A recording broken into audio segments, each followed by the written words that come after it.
Hello guys, I'm back. In today's video, I'll be doing a continuation of Gorebox Call of Duty Mobile SFX Reload. I made a part 1 of this.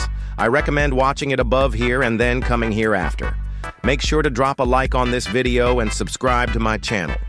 Without a further ado, let's hop on the video. Enjoy it.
This is the end of the video.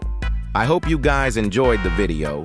If you want a third part to this, drop a comment, and I'll make another one once GDev adds more reloading animations to the weapons, which probably will take some time. See ya in the next video.